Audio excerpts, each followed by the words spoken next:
me tell you something, brother. This might be the best OG Kush I've ever had. Ooh. Ooh, yeah. You just said a mouthful, brother. I'm higher than helicopter butt. Listen, though, Hulkster. Younglurch has been running his mouth on that podcast.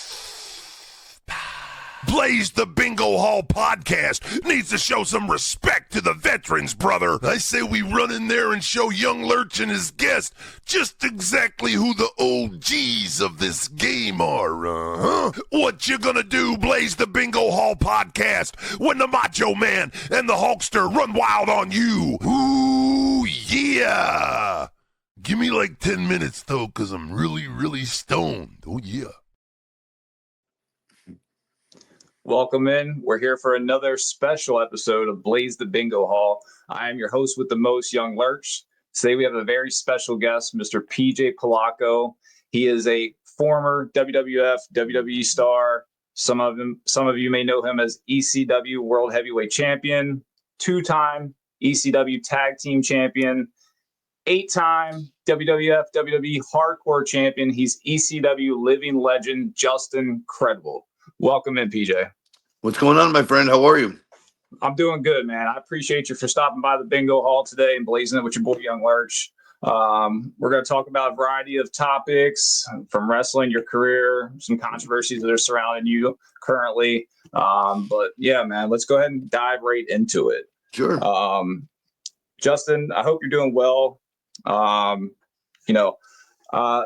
I know that recently we lost a fellow compadre of yours, Mr. Sabu. Rest in peace. I know that you spent probably numerous times in the ring, out of the ring with Sabu. Let's talk about him. He was the homicidal, suicidal, genocidal Sabu, but did you spend much time with him out of the ring? I did. Were you close friends with him?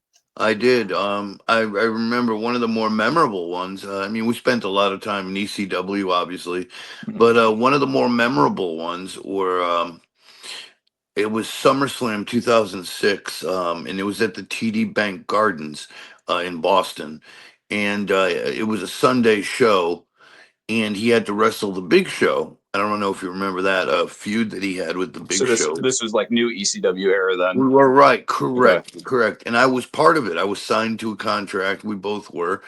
And I live in the area, and the next show, we had Monday Night Raw off because, we taped ECW on Tuesdays. And then we had Tuesday at the Hammerstein Ballroom.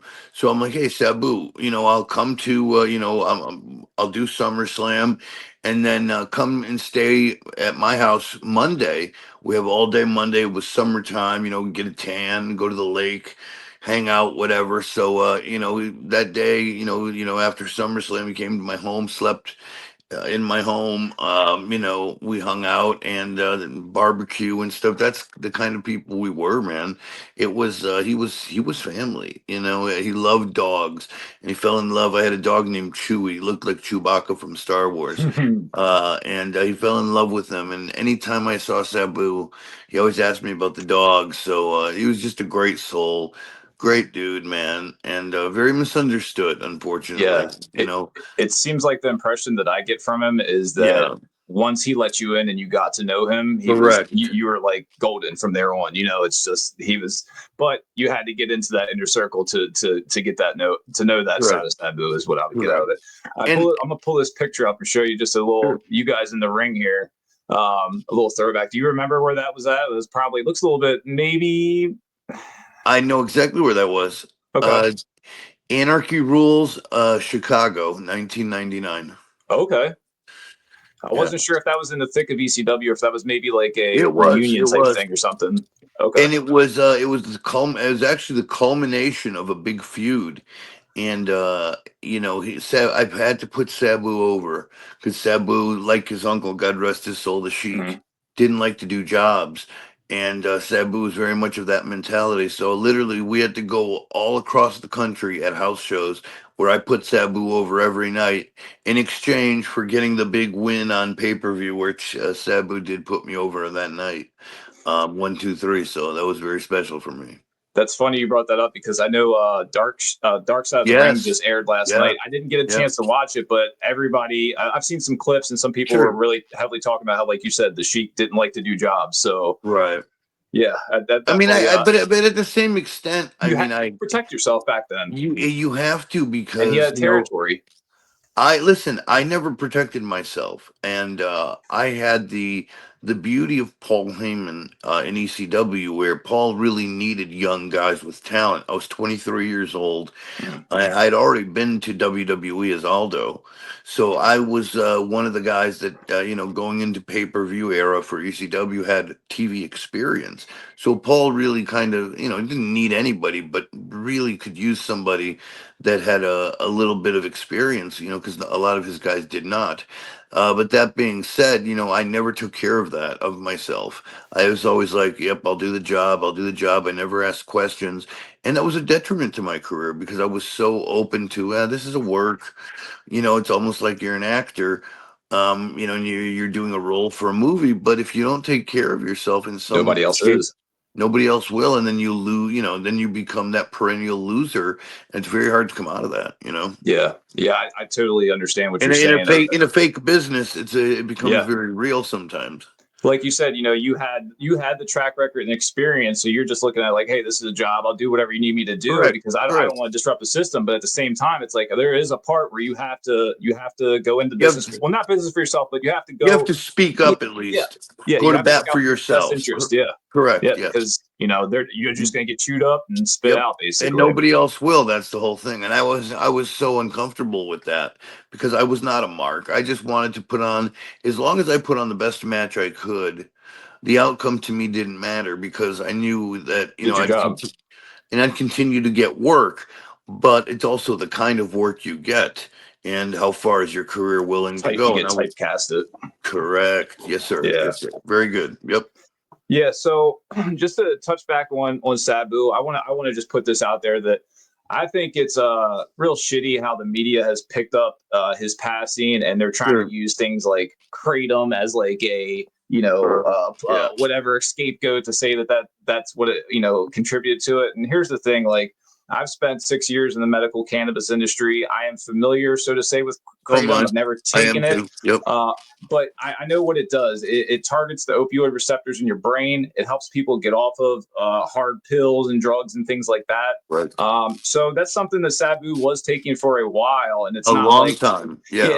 it's not like he took some kratom and went out for his last match, and then that was like what contribute. So it's like I just want to put that to rest. That anyone that hears this, that like that's a complete falsehood, and anyone trying to demonize that. I'm not like a voucher of kratom, but I'm just saying it's do your research. It doesn't make any sense what you guys are out there saying. So No, and um, I've also taken kratom. okay, It doesn't necessarily work for me. Maybe I just didn't get the dosages right, but it's not something that, I mean, he was, God, I mean, he had taken, his body was so wrecked, yeah, and he was actually, I mean, let me tell you something. I rather Sabu take kratom than a bag full of other, yep. pharmaceuticals. You know what I mean? For And to cope, and he was just trying to cope. He wasn't. I was around him enough towards the end of his life to know that this had nothing to do with it. yeah, yeah, I know for a fact that his family has had, throughout the history of his family, his father and even his uncle had heart conditions. Sabu suffered from enlarged heart. So I mean, we don't know. It could be a ton of things, but it's easy fodder for the wrestling industry. You know what I mean? yeah. And I think just to reiterate what you were saying as far as things that he's done in the past compared to Kratom, like just to Oh show my how God. locker rooms Yeah. from past till now, like it's a complete night and day difference. Like there's Correct. not even nowhere near the type of things that you No. guys probably experienced back then that the newer generation I is mean, having. back then we would take, 10 Vicodin and 10 Somas, and that's before we went out and wrestled. And I'm not exaggerating. I mean, Just if people are being honest, that's what they'll tell you. And I'm talking about not just myself and ECW guys. I'm talking Shawn Michaels, yeah, and Kevin a lot of Nash, other, Scott, yeah. all those Oh guys. yeah. Yeah. And I'm glad we're not there anymore. So this was, in my opinion, again, I was not with him, but in my opinion, this was not the case. I think it was just, He's 60 years old. He put his body through a lot, and I think the cops and the examiners, at least for now, are saying natural causes, nothing suspicious. You got to take. I mean, it's just unfortunately it's wrestling, and he had a checkered past, as a lot of us do. So that's Yeah. immediately where people go. And I want to put this out there also. I think that it's unfortunate that when someone like him, who is a legend, passes away, that then constitute everyone to want to then give them their flowers when we should be giving them their Correct. flowers when they're alive. Right. Because Yes. he was just performing 3 weeks ago to a month ago, and Yeah. everyone was Yeah. talking down. Oh, he shouldn't be doing it. It's like at the end of the day, he's a grown man, and he And is going to do what he wants to do. You can't knock him and for. if anybody knows Sabu, anybody at all, they know that's how he is. He's gonna go out his way. He's very Mhm. stubborn. God rest his soul. He was stubborn to a fault, but that was Sabu. That's what he was gonna do. He wasn't gonna take no for an answer, and that's and you know what? That's his life. He loved what he did, and I think a lot of guys and gals, when they reach that point, he was 60. I'm 51. When you reach that point and you can no longer do the thing you love, it's very hard. It's very hard because your mind says go and your body's like, Mhm. nah, son. I don't think It's so. not And you connecting. want Yeah. to, you want to really bad, but you just can't. And it's a bitter pill to swallow. So.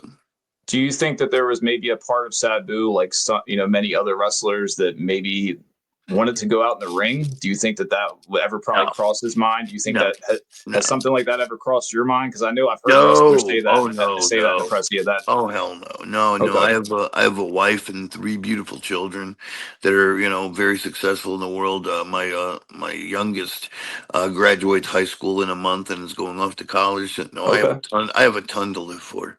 And I'm very happy. I mean, of course we all have struggles in life, but no, I want to go out as an old man with family surrounding me. Yeah.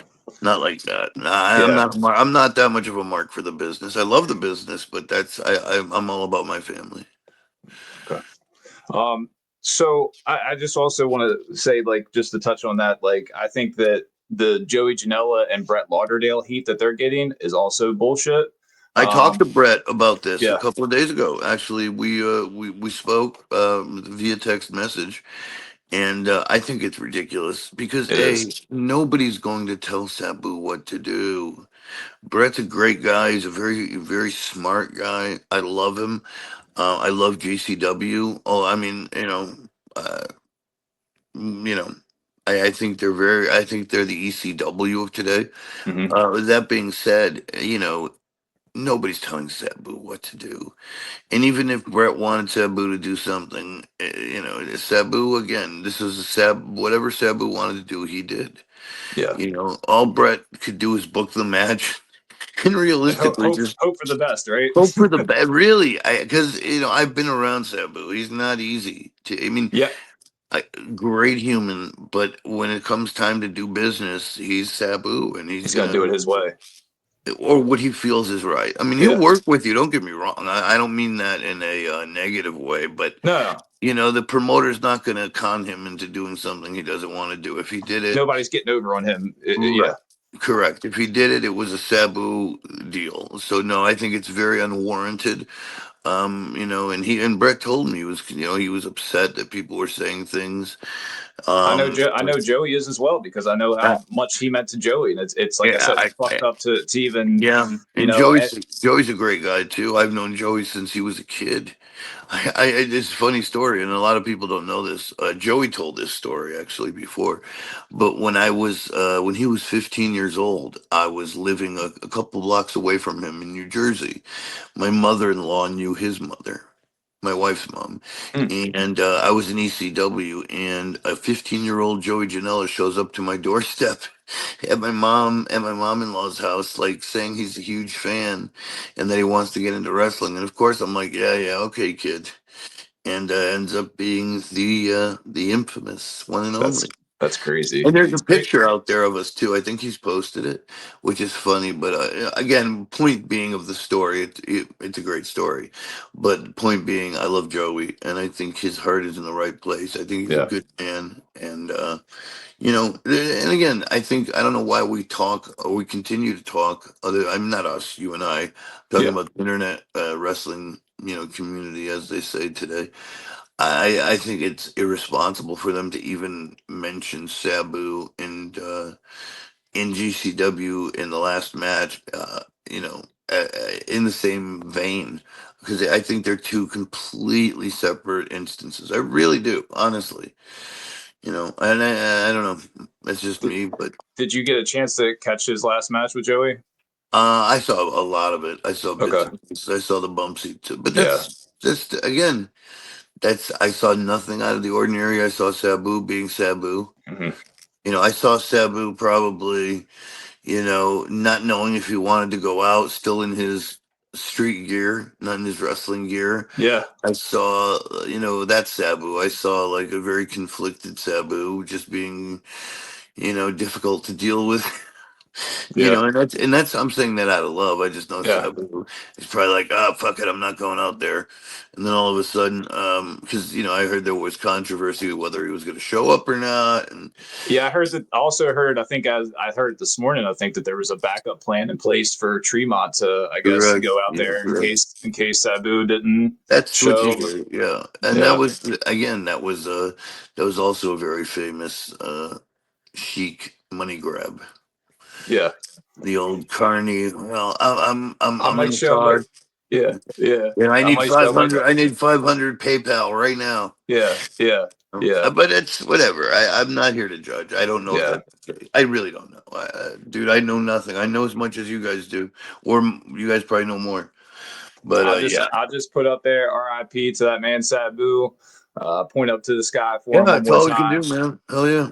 Yeah, and and actually, I will, as we're recording this, this will come out in a few weeks, but I'm actually going to GCW Maryland this Saturday, so it's Joey Janela and Mr. Danger taking on the Koger brothers. So I'm sure there'll be some sort of tribute for Sabu, probably in the beginning. I would assume, since this is the first show since he's passed. So and let me tell you this: Brett Lauderdale is a stand-up dude. He's been a stand-up dude, for the boys and the boys and girls that work for him in the business, and also for me as a friend. Yeah, he's helped me out. Outside of us doing business in the ring. So he's a good dude, man. So like again, I hope everything works out. And I don't. Again, I just wanted to put that out there. He's a good dude. Yeah, absolutely, because he's another guy that he catches a lot of shit out there too, and I'm probably like most people don't really know him like they think they do online. Of course, that's online. He's just a fan like all of us, And he's got the balls to put his money where his mouth is and to produce, some pretty cool wrestling. Yeah. So last night I actually was, doing my due diligence, like I like to do before I have an interview. Doing a little research on you, and I was trying to look for some obscure matches, and I found one. Okay. Found one that was a fatal 4-way between you, Danny Doring, Trent Acid, and Sabu. Oh wow!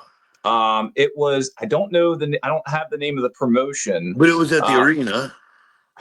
I don't know. It looked like it was in like a auditorium or something like that. Okay. So it was. Okay.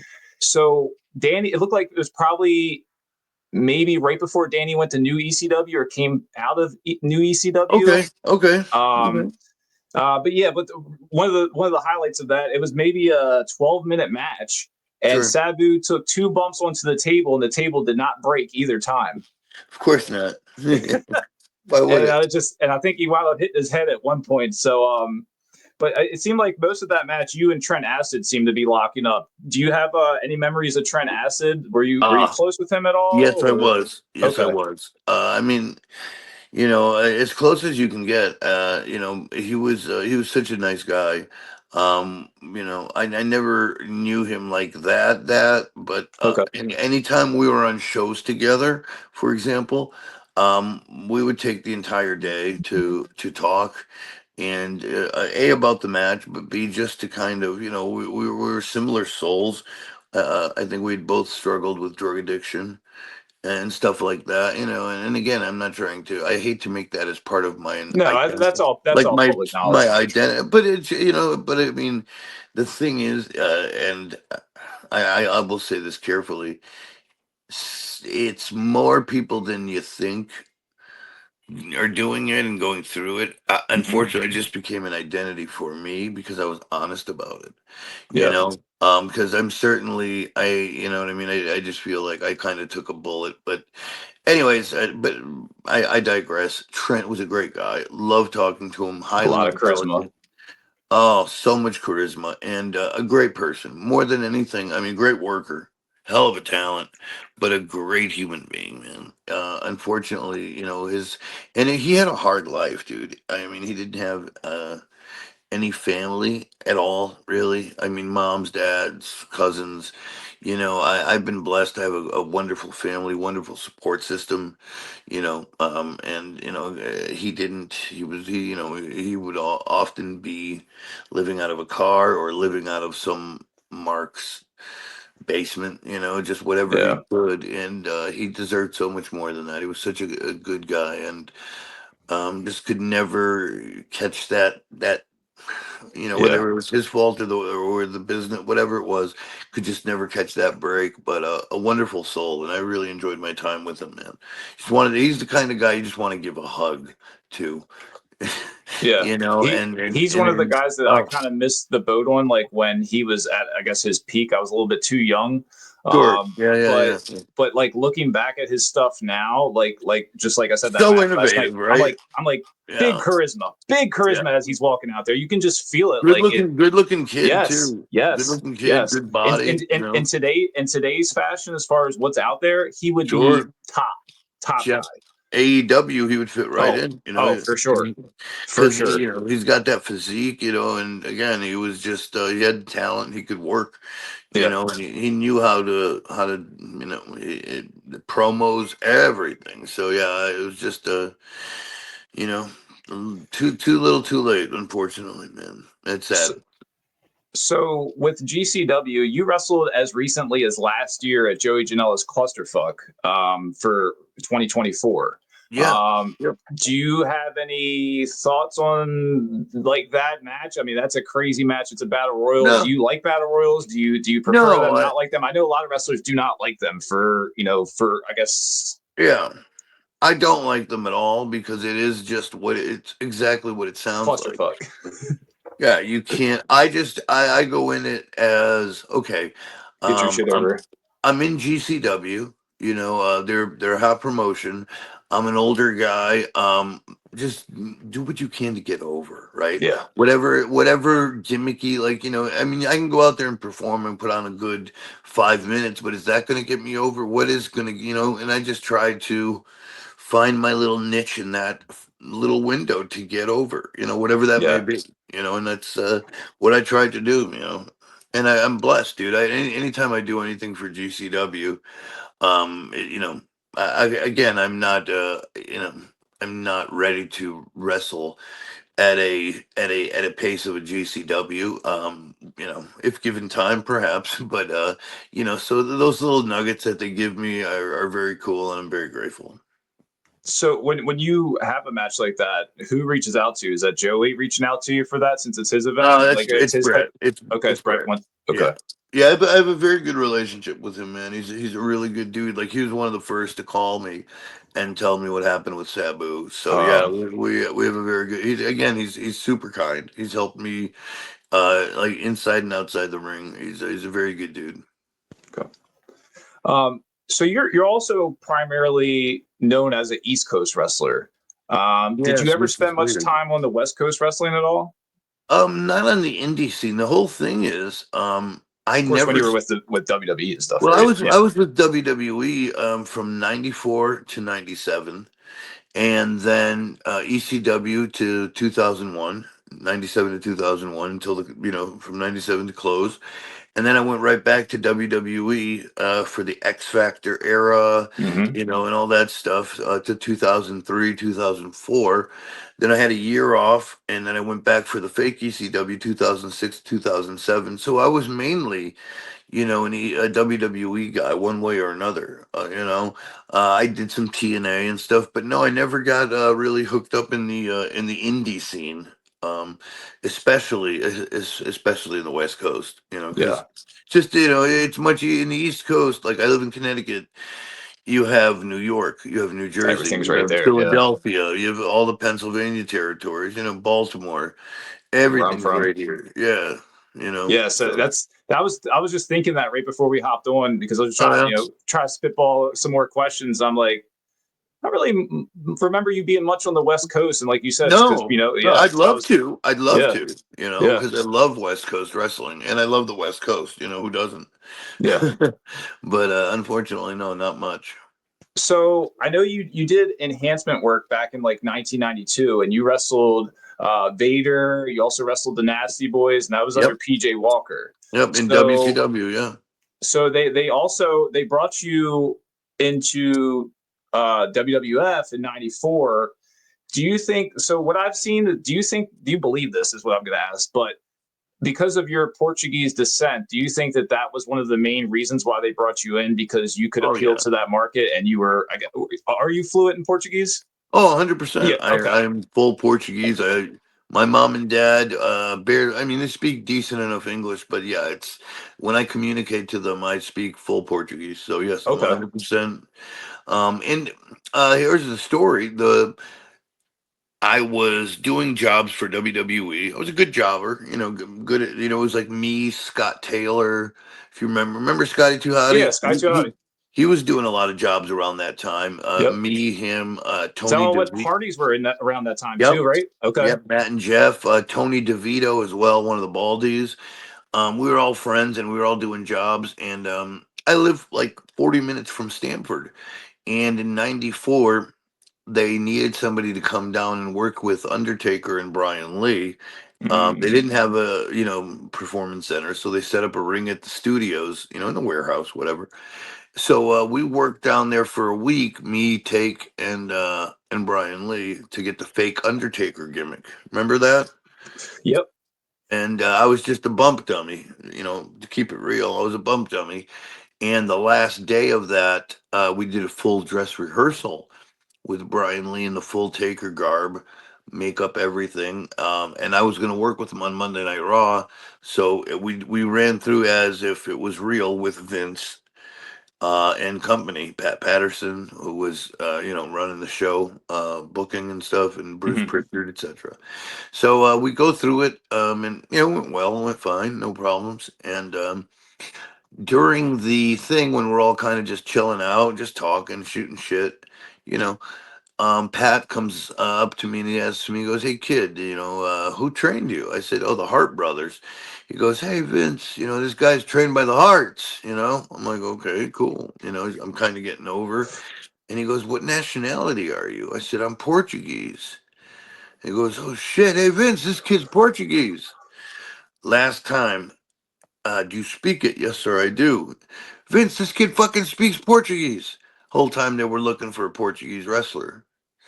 Talk So about timing. I, bro, the business. And if you ask anybody that's in acting or music, it's all about timing. I was in the right place at the right time with the right people. Obviously Vince and those guys. I would have never been in a room where I could have convinced. You know what I mean? Right, Any other. and that's such a niche thing that they were looking for at that moment. And like I Exactly. said, It was. you just so It's wild. divine intervention or whatever you want to call it. Like it's Whatever just it like is, yeah, I don't know what it is. I don't look at it that deeply, but it's just like, but that's how you get your jobs. That's yeah, how. And I think I would have gotten another opportunity because I had a good reputation with the company. I was being used all the time. I think something else would have happened, but that particular moment was like all things kind of caught. yeah. Very special And moment. I was, yeah, and I was, I think something would have happened down the line. I don't know when, But you know, I just got lucky. Right place, right time, bro. And that's Yeah. really how it is, you know. Yeah. I don't think a lot of people know that. So that's was one of the things that was Yeah, yeah, very much it's on my mind wild. that I wanted to It's ask you wild. about. Yeah, yeah, no, that's how it is, man. It's you could be so good and you know and never get a spot. Yeah. Just like Trent Acid, we were just You referring know, to. yeah, and you know, there's so many things that you know. A lot of times, it's just luck. You know, luck, Yeah. not even luck. You got to It's be a little bit of lucky. all of it You have together to at one have the time. talent, no matter what. You got to have the Yeah. talent, but Yeah. also being lucky and being in that spot. You know, and Yeah. just happen to be there. You know. One fun fact that I've seen as you run it as Aldo Montoya is you briefly team with other masked wrestlers, Sure. such as 123 Kid and Yep. Savio Vega before that character was actually phased out. Yes. So do you remember their I guess they wore a mask as well? No, it wasn't Kid. It was Al Snow as Avatar. Oh, okay, okay, Remember okay. Avatar? He Yes, did that yes. And briefly. so it was you, I did Avatar, team and then with I did team with Kid, but okay. Kid did not have a mask. He was just That was later strictly. in X Factor though, right? No, before X Factor, Oh, that was during the Aldo. he was 1, 2, 3. I was Aldo. Yeah, Okay, yeah, yeah. okay. We had a couple. We had a couple. Yep. Um, Another thing that I wanted to, I know I'm jumping all over the place, but one thing that I wanted to bring up is there was a documentary called, I believe it was titled Credible. I'm going to bring up, I don't know if this is the actual It is. thing for it. Okay. I didn't It know if that is. was the Yeah. actual poster for it, It's but still in production. Believe it or not. that's what I wanted to ask. Will it ever Yeah. see the light of day? So It it will. will. It will. Okay. I just spoke to the producer, aka executive producer, which is the gentleman that you know finances the picture. And he's very interested in bringing this to light because we were very close to finishing it. We only had like maybe a couple of weeks left of shooting just to capture the finish. And a lot of things happened, not necessarily with me, but with production. So it kind of got put on the shelf. But what this allowed us, in my opinion, David Gear, very famous guy and does great movies in Connecticut and this area. Put out a lot of great products you could see all over the place. He was the guy in charge. And I think it fit us best because I think the last thing we shot for Credible was 5 years ago, and the Hmm. change that has happened. You know what I mean? I think it It would be fits really good. Yeah. when it's wrapped. It will be a complete like you could really see the difference because with documentaries, as you know, like you know, in a fictional movie, you kind of make it all work how you want. With a documentary, time really is on your side because then you can see like, oh, here's this cat 5 years ago, here's how he is today, Yeah. and wrap this story up nicely and hopefully able to tell a story of redemption. Yeah. And that's what it's all about, you know. And And I know there's plenty of people pulling for you. I myself, oh, you know, I hate when, but I like it's when people say that it makes me feel strange because I honestly, and this is being as honest, I've been very honest with you. I think this is as honest as it comes. I am in a good place. I think people think because I don't they think know. they know you. They think they know me. It's like, dude, I do probably less debauchery than anybody that's watching this. Like, you know, I'll have an alcoholic beverage once or twice at night, like a normal person after work. I don't smoke pot. I don't take pills. I don't do, you know, like I don't do heavy drugs at all. I don't do any drugs.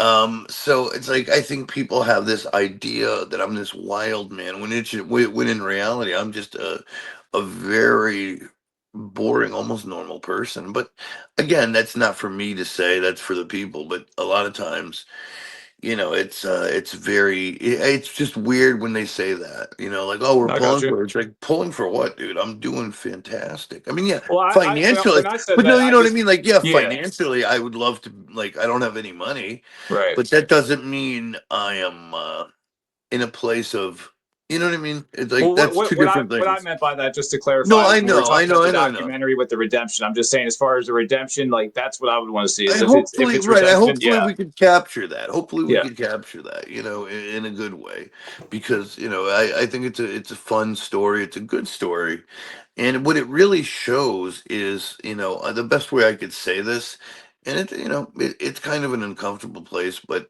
it's almost like the wrestler, the Mickey Rourke wrestler yep, the movie, yep, story. You know, in some ways, and it's not just my story. I think it's a lot of people's stories, more people than care to admit. yeah, In some ways, a cautionary tale. I'm a lot more educated and more grounded today than I've ever been as far as wrestling. That's like a lot of people that don't know the business, they're like, "Oh, why don't you keep going and do this?" That, and it's like, dude, I'm trying to do anything as far away from the business as possible. Not that I think the business is bad, but when you're involved in the business of pro wrestling, you always hold out hope, right? yeah. And a false sense of hope that some project is going to come along, some magical remedy is going to come along to financially unburden you, to take you to another level where you can continue for a couple more years. I'm done. I'm totally cool with, Setting hey, yourself up for that letdown yeah. is kind of doing that, yeah, I'm totally set for. Hey, I'm just looking for steady work, yep. provide for my family, live healthy and happily, do my shit on the side, do some cool, some spots on the side and wrestle. I'll always be part of wrestling. But you know what I mean? Like Yeah. I'm not trying to Make rely your on own it. path and not need wrestling, or like you said, be involved to where you feel like, oh, that you're still hanging on to Exactly. something in there. Yeah, I got And you. I got you. I am not. I'm totally not, because I think that's a bad place to be, especially when, and it is hard at 51. You still feel, And it's the what age Sabu were you when you got into the business? 19. So I mean, yeah, you were a And I teenager. was in So WWF doing yeah, so jobs you're at a 19. teenager working at the Yeah, pinnacle of the business. So it's yeah, like, yeah. of course, that is going to be directly correlated with being initiated into the Correct, business that young. correct, So correct. And and it's some hard. people can't get, yeah, it's hard to get out of because that's all you True. know to an extent. So Yeah, I totally get you, like what you're saying, as far as yeah. trying to find your own way outside of it. So where you, Yes, if sir. something does come about and hey, we want to do a little Great, something, maybe great. cool, but you don't need, you're not hoping for that to happen. Yeah, I get. Correct, Yeah. correct. Yep, exactly. And it's well said. Very well said.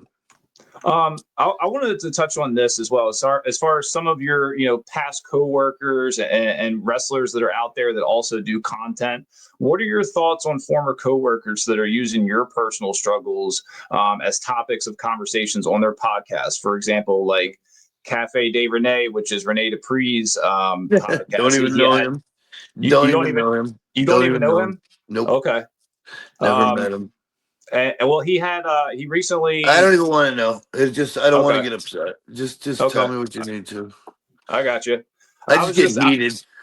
I got you. I was just wondering if you had seen the interview that you had No, did with I don't Maven or watch. anything like Here, that. listen. Okay, All I because know that's is all been this. crazy controversy ever since then, Here, and here's they're what all talking happened. about it, which are No, I know, but former coworkers of yours. So here's what really happened. Maven approached me out of the blue, and I knew him a little bit.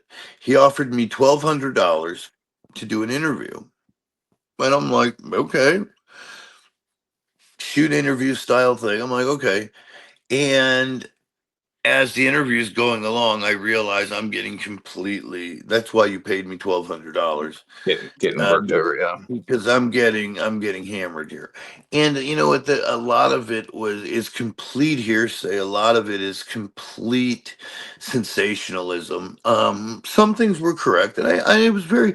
I didn't see how he cut it, which It was concerns me. very different than anything he usually does, and that's why I Well, was wondering if you had seen it because again, it I was didn't see almost it, and like it was like a candid camera type of thing. Like he had a camera on his shirt as well, so it like looked real shaky. Like they're using different angles to make it like it was like a yeah, it private was. Listen, investigation type of thing. yeah, Like and it was kind of different than anything he does. it was So nothing like that. It was sensationalist. And he kind of, I realized where it was going. And I tried to be as honest as I could, because some of the things were dead wrong. And I said that, and some of the things were right, and I explained why. And I'm not going to go into it. But it painted a very weird picture. And again, the internet wrestling. Listen, and I said this to him, and of course, I know this probably didn't air. But when I get screwed this has happened to me just in the past year, where I show up, I showed up to a show in Pittsburgh. I do the show, and I'm supposed to get paid $750. I remember I got a deposit for said show of like $200. By intermission, the guys left and run out the back door and didn't even have money to pay the pizza people to do intermission with. So the people that came for that ordered the pizza, they're like, "Where will we get the money?" They got I stuff. got Yeah. I got screwed on that money. That was $500. I got screwed. I never go to the internet with that, right? I never. Well, because what am I going to say? You lick your wounds and you keep going. Because that's what does the internet have to do with anything? If anything, I just want to talk to that guy and try to get my money. The internet's not going to help me. I'm going to Yeah. bury it. This is one of the biggest problems is we have children playing professional wrestling. Harley Race is going I to say go it to all the the time. fucking Harley Race is going to go to the internet wrestling community if he gets. I'm not Harley Race. I'm just saying Terry No, Funk, I agree. I guys say this like all the that, like time that real. wrestlers today You are know, cosplayers of wrestlers of the past. it's They disgusting. back when men were men, and today it's like I said, they're trying to emulate that, and it's not. And you have a lot of It's keyboard warriors yeah. and people that don't keep that same energy online that they do in No, person. So it's not like one. And they I've have a whole said that. facade Not online. Yeah, and the people that talk shit will see me at a convention and will come not up keep to that. me Oh, shake your and PJ. oh yeah, I Oh, didn't. say Oh nice to yeah, meet you. Yeah, yeah. yeah. Kiss your ass. It's disgusting. But I'm too old, dude. I'm too old. You know better. You can see through that I'm shit. not gonna get into Yeah, a physical fight with anybody. yeah. I've fucked up on my own stuff, but there's always and there's a reason. Oh, you no showed And, this event. and Well, yeah. that's Do you know why I no showed the event? For example, like there would be something where I wouldn't get the proper trans, or yeah. I wasn't getting shut. Nobody would shoot me back a fucking text message, and there's just a lot of it was miscommunication. A lot of it was me shit happening to my vehicle. I live a very modest life and I'm struggling very much. I have a Right. shitty car. Sometimes shit fails, but it's much easier to say, oh, Credible did this or Credible did that And that's one without thing hearing me, you and actually brought it up before I was even going to ask, which is that seems to be the narratives. Oh, Justin did this and Justin did that and screwed you us don't over. think I want to work, bro? But hold on, I You think know what I mean? it goes both ways, and that's what people don't look at. Like, do you Yeah. think that Justin hasn't been burnt? Do you think Justin hasn't been dicked over by certain people, promoters, what have you? So it goes both ways. So I get the one And wrong the one thing doesn't is, make one right. You know what I mean? One wrong doesn't. Yeah. So and I want to work. Like that's the thing. People crack me up. Like I don't like. I want to work. You think I purposely like? Oh, I booked myself not to show up. I want to fucking work. yeah, Come on, it's like people don't make any sense. But again, that's the way. And who are these people? These yeah, are people that aren't even fucking. They're fans, and I hate to use the word mark because it comes off derogatory. But these aren't people that have ever been in the business. They're yeah. not people that have ever took a bump or know anything Like or. one example is Grimm's toy show, because he's also Oh, been that kid, dude. he's been And what he's I've seen just, last night, he's been all over your shit. He's calling you a mark, and because you came to his backyard and all this bullshit, and he's got thousands of views on this video. I'm just like, this is crazy. That it's like you said, I if that's came your to your problem, backyard because you handle paid it me for the gig. handle it behind the scenes. You know what I mean? Yeah, Like, but don't why, put he's why, just trying to get clout and views, I but guess. that's the So thing is like, you don't know anymore when somebody's going to do a gotcha. yeah. That's Yeah, why, and, like, and then and now then I'm I very seen another careful. one where he showed up on you at the fucking convention when you were sitting next to 911, Yeah, and and he kissed yeah, my ass. yeah, yeah. It's Dude, like I wish he would, dude. yeah, I would eat his fucking eyeballs out. yeah, And that's the thing. It's like, what do you get from that? What am I going to get sued? yeah. It's like You, you, there's no upside for you. It's only him. You don't punch down. You know what I mean? So but it's why? like that's But why he's trying to. that's Yeah, not the business I love anymore. Because yeah, if it was, Dude, you wouldn't talk to real wrestlers like that. You wouldn't. That shit would have got nipped in the bud a long time ago if it was like it was Not back just, in the but that's the yeah. thing. Not just by me, by others that Yeah, saw that. yeah. Because the business was protected more than it was today versus We don't someone like need. him No, that can yeah, just nobody. jump into it and just start, having a Yeah, I'm backyard, just too whatever. old. I'm too old, and it doesn't make any sense. But I'll tell you one thing, dude. I hope to see people like that again. I'm not threatening violence or anything of that nature, but I hope to see those people. Yeah. I really do, because it's not fair. I'm a firm I'm a believer in good karma. person, bro. If you hear anybody talk to me, like any of the real boys, any of the boys that know me, they'll tell you I'm a good man. I got a good heart. I'm a good person. I don't wish any. You know what I mean? It's like why are you doing that? That's Yeah. bullshit. Yeah. Just It go was about your life, really, dude. really ill, low hanging fruit type of stuff. So, Yeah, but and you know, we won't talk about him. yeah, fuck it. Um, It's over. It's over. I don't yeah. want to talk about any of that shit, please. Who from the wrestling business are you still close with, or do you Not still much. not much? Okay. Not that I'm not. I mean, Tommy Dreamer and the Sandman and Rob Van Dam, the usual suspects. Yeah. That Lance Storm, people like that. But again, I don't talk to them all the time. When you see them at a show, or you drop them a line on social media. But when you're home, you're home. I live. I'm so far removed from pro wrestling that sometimes it actually pains me to talk about it, because I live No. such a different life, at home. Yeah. I'm just dad. I'm dad. That's all. So Yeah. Um, when you were in the, I guess when Scott Hall and Kevin Nash had made the jump to WCW, there any like talks of you coming to WCW as well? Like, I know you were close with them. there Like, how were. serious was that? Like, did it ever get like contractual serious, or was it just talk? When I was in WWE, I went to Vince. And I was, because when I was Aldo, I'm like, listen, this was 1997, and I'm like, Vince, I had a meeting with him. I went to Stanford, into his office. We had scheduled meeting, and I was like, Vince, I would like my release. He goes, I said, I've been really coming into my own, and I was, on the house shows, I was having, because the work rate wasn't great. I was working with Chris Candido, and we were having arguably some of the best, at least pure matches, because we Oh were yeah, doing like I'm sure. ECW style wrestling stuff. At WWE house shows, opening match, going 15 minutes with all these false finishes and dives. Nobody was doing that. So I went to Vince and I was like, look, I really feel like I'm coming into my own. If there's nothing here for me, I would like my opportunity to get a release and to go somewhere else.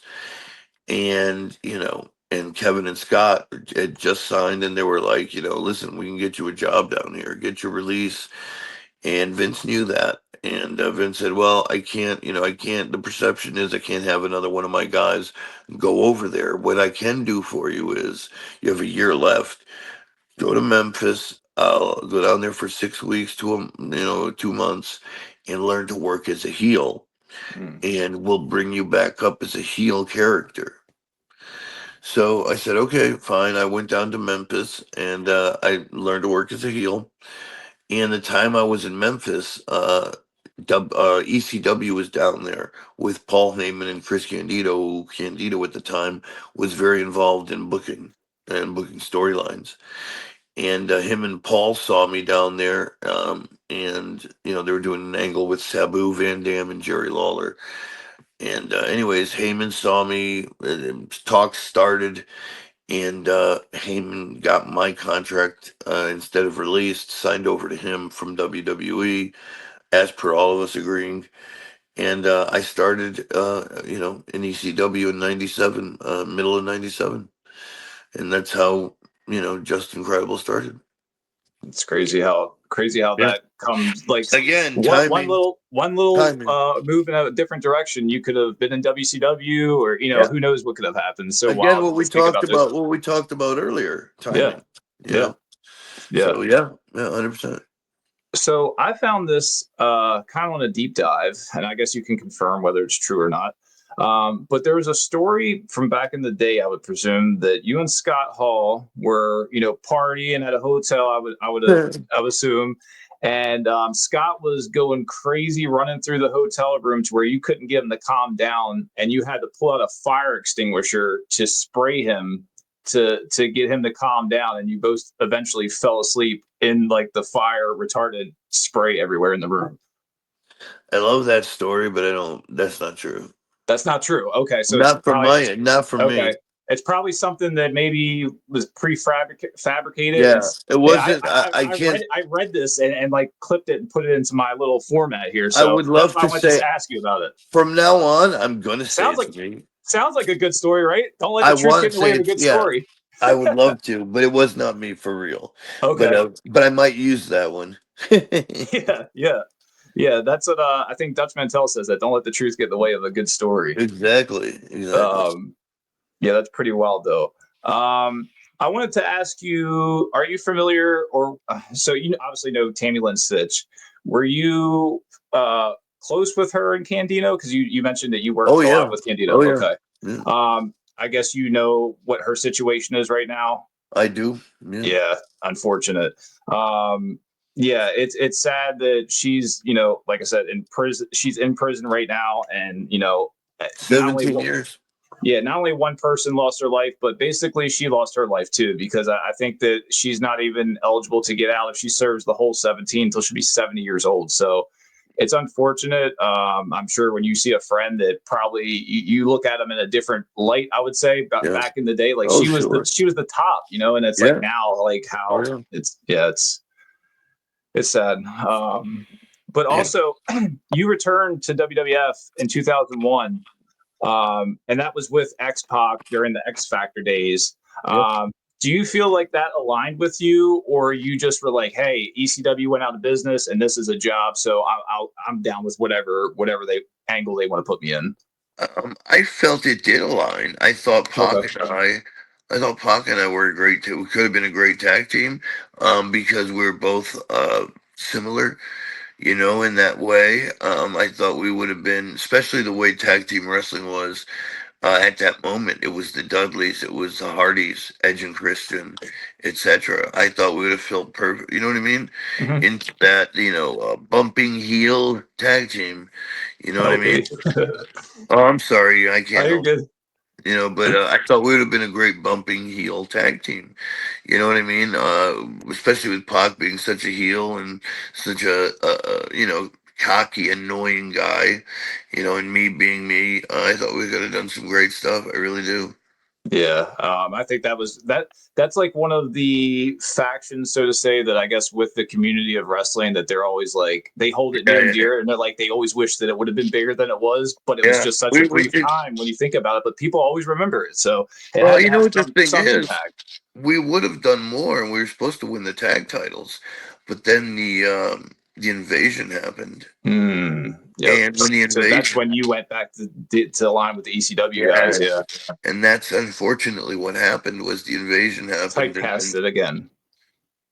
Yep. Exactly. Yep. But you also, so after that, you had a brief stint in TNA from 2003 to 2004. Was Dutch Mantel the booker then, or was it Jeff Jarrett still booking? It was Jeff Jarrett. Yeah. Okay. Yeah. And it was a brief stint. So, like, was that just per appearance stuff? You never signed a contract with them? Yeah, it was per appearance. Correct. Okay, cool. So what I'm going to do is I'm going to go ahead and we're going to wrap things up here, Justin.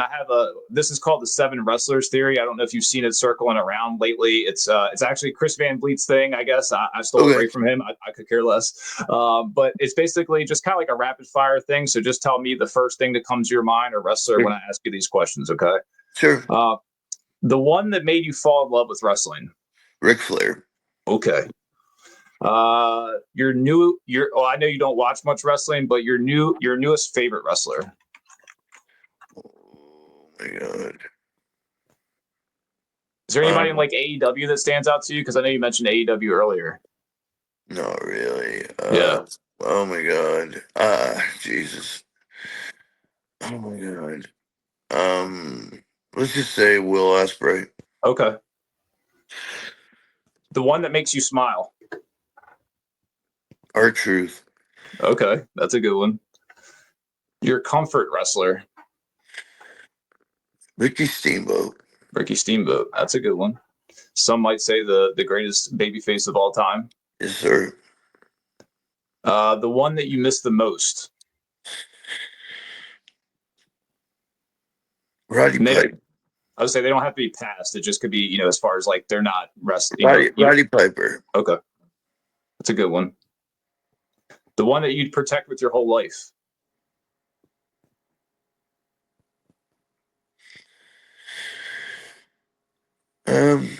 Tommy Dreamer. Okay, is that just because you're Just close to Tommy? Yeah, I'm close to, and everything he's done for me and my family. Yeah. The one that you're rooting for the most. No, I don't know. You know what? Brown Breaker, I like it a lot. That's a good one. Yeah, he's definitely on the rise, especially getting this push right now with being aligned with Seth and Paul. So, yeah, he's definitely going to be a big star. But yeah, I see nothing but potential in him. Those are good answers, PJ. Like I said, I appreciate you stopping by the bingo hall. Let the people know where they can find you. This is your handle right here, so you are open to taking bookings. So they can reach out to you, DM you straight on Instagram. Are you on any other social medias, or is there any other ways to contact you? It's actually the A, it's an O instead of an A, but on X, I'm so sorry. PJ Polaco, POLACO, and same with Instagram, PJ POLACO, and if you want to email me, PolacoPeter73@gmail.com. Same with my YouTube, so hit me up.